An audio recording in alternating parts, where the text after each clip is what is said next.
Hello, mga people. Ayan. Kalalapas ko lang sa insurance company para ipa-insure itong si Adonis ko. Ayan.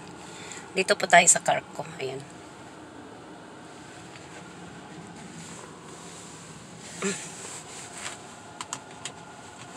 Ngayon, pupunta ako ng Philippine restaurant. Parang gusto kong kumain ng pinakbit. Oo. Kapark ako dito. Yung insurance dyan, oh. So,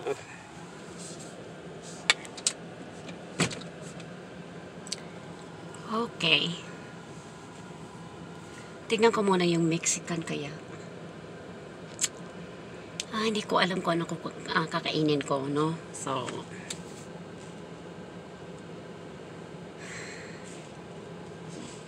drive muna tayo. Yan. Dito ako.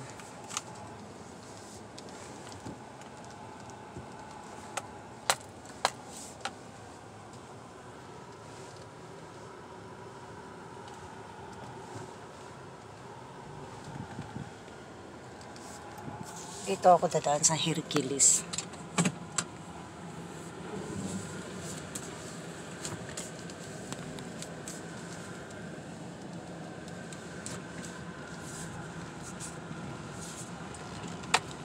Single-handedly, one hand, driving ng tayo. Dito tuloy-tuloy ako dito. Tapos mag-goes to bay ako. No, diretso lang tayo. Mamamaybay lang ako sa residential area, guys.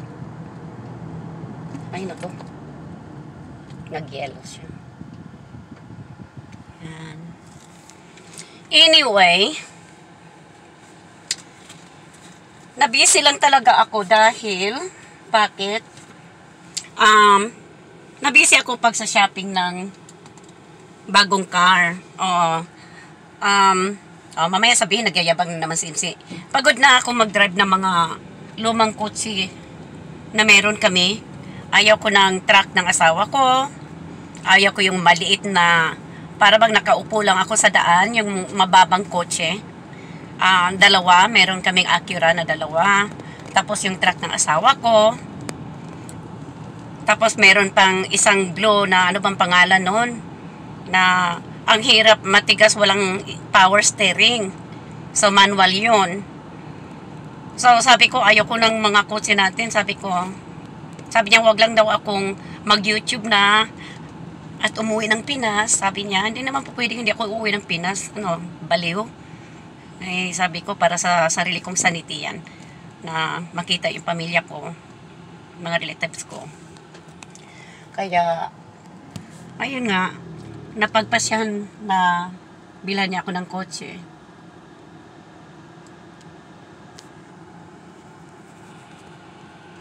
Kaya nabisi kami sa shopping ng kotse at kanina maaga akong gumising para kumuha para maging law-abiding citizen naman tayo, no? Kailangan talagang may sarili tayong insurance sa car natin. You can't drive in United States without insurance. Hindi kagaya sa Pilipinas na ang daming mga driver dyan na walang insurance sa car. Dito hindi po pwede yan. Huhulihin ka ng pulis. Titikitan ka. Tapos penalty pa. Kaya lang mas malaki babayaran mo. So, matagal rin kasi yung SUV ko na